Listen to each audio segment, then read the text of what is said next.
Bismillahirrahmanirrahim. Alhamdulillahirabbil alamin. Wassalatu wassalamu ala Rasulillahi Muhammadin wa ala alihi washabihi ajmain. Baik anak-anak, alhamdulillah kita bisa bersua kembali dalam kegiatan pembelajaran. Kali ini kita akan belajar tentang muatan pelajaran IPA yang ada pada buku tema 5 kelas 6. Nah, di situ muatan pelajaran IPA yang ada adalah tentang masalah listrik. Anak-anak sekalian, tentu kita sering menggunakan listrik dalam kehidupan sehari-hari. Bahkan listrik menjadi kebutuhan pokok pada masa sekarang ini. Betapa kita sering akan kesulitan sekali apabila kita mengalami pemadaman listrik. Itu artinya listrik menjadi kebutuhan yang sangat vital pada masa sekarang ini. Nah, bagaimana listrik itu ada sampai ke rumah-rumah kita? Kalian bisa lihat nanti pada penayangan video pembelajaran kali ini.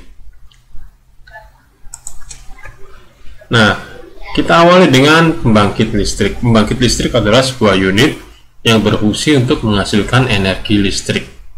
Ya, satu unit terdiri dari berbagai macam peralatan, di mana di situ akan mencoba menghasilkan energi listrik. Berikut ini anak-anak adalah sebuah gambaran sederhana tentang pembangkit listrik dan penyalurannya.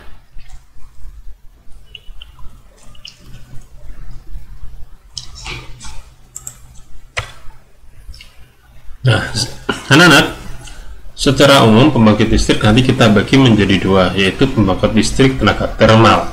Termal itu adalah panas, ya anak-anak. Termal itu adalah panas. Jadi ini artinya pembangkit listrik tenaga panas. Pembangkit listrik tenaga termal adalah mengubah energi panas menjadi energi listrik.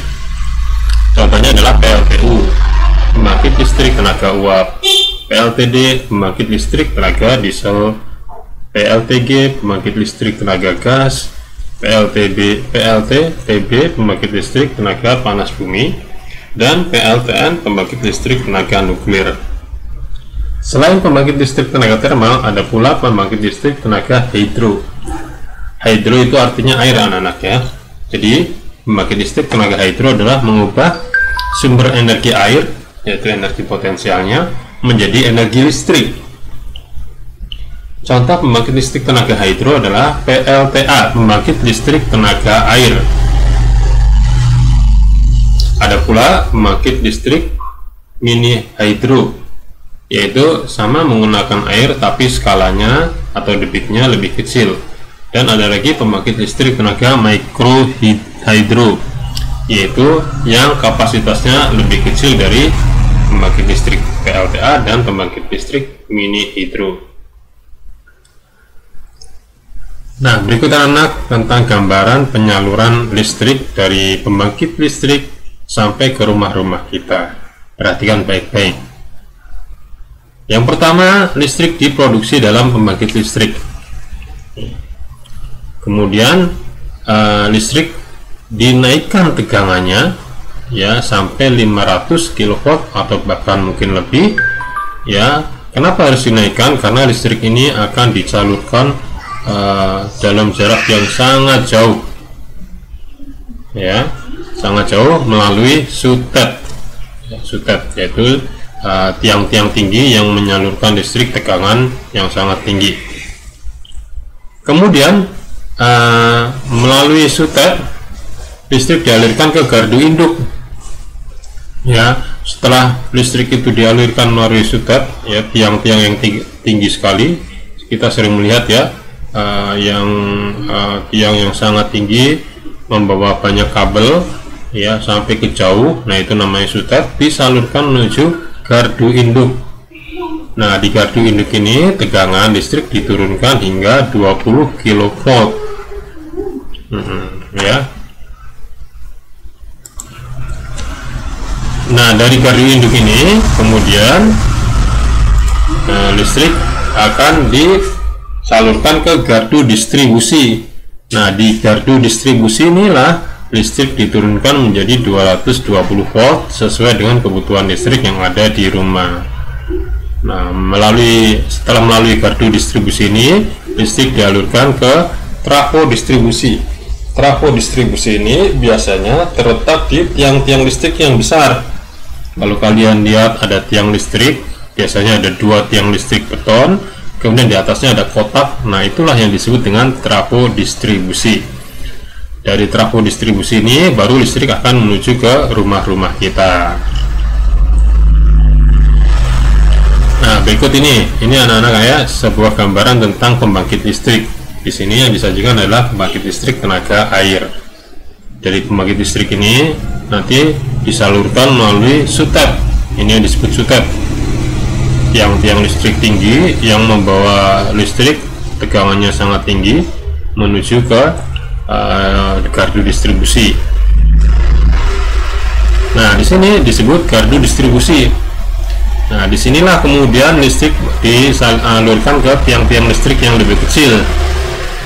Ya, namun sebelum sampai ke rumah dia harus melalui trafo distribusi. Dari trafo distribusi ini barulah kemudian listrik dialirkan ke rumah-rumah kita semua.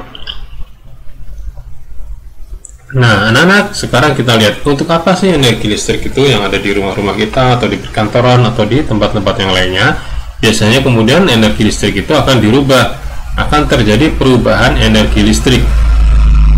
Ya, contoh di situ alat isi ulang baterai, ya, electrical charger, ya, dimana dia akan mengubah energi listrik menjadi energi kimia.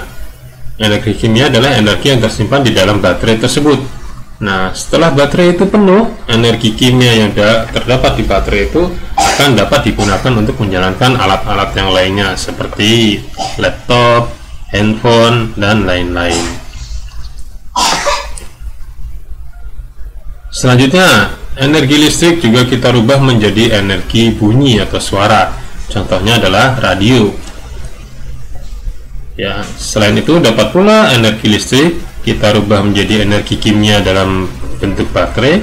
Setelah itu kita rubah menjadi lagi energi listrik yang voltasenya lebih kecil, dan berupa dari energi listrik itu kita rubah menjadi,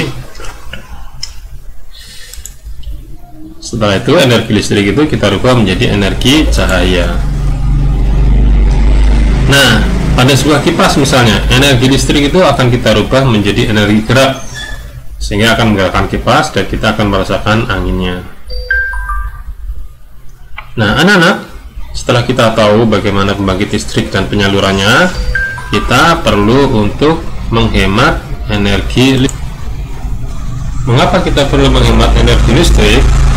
Kita perlu melakukannya untuk menjaga ketersediaan listrik, karena pemakai listrik semakin lama semakin bertambah, sementara sumber-sumber listrik melalui pembangkit listriknya tidak terlalu bertambah, sehingga akan dikhawatirkan kita akan kekurangan tenaga listrik untuk menyuplai rumah-rumah atau masyarakat yang membutuhkan energi listrik. Oleh karena itu, perlu kesadaran dari setiap kita untuk menghemat energi listrik. Apa saja yang bisa kita lakukan untuk menghemat listrik? Yang bisa kita lakukan adalah sebagai berikut. Ya, yang pertama, memasang daya listrik di rumah sesuai dengan keperluan. Ya, apabila kita hanya memerlukan 900 watt, maka kita akan pasang 900 watt, jangan memasang lebih. Kemudian menggunakan peralatan elektronik yang mempunyai daya atau watt kecil. Contohnya, kita menggunakan lampu LED. 3. Menggunakan lampu hemat energi berdaya rendah sesuai dengan kebutuhan, seperti tadi ya, lampu LED tadi. Yang keempat, mematikan lampu dan memanfaatkan cahaya matahari untuk menerangi rumah saat siang hari.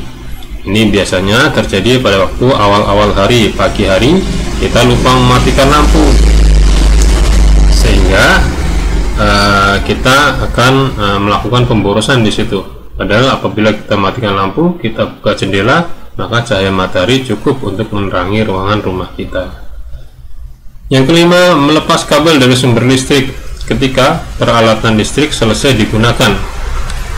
Ya, apabila kalian menonton televisi, apabila sudah selesai, maka matikan dan cabut kabel listriknya, karena pada kondisi standby yaitu lampu power masih menyala, biasanya berwarna merah, maka akan tetap mengkonsumsi energi listrik.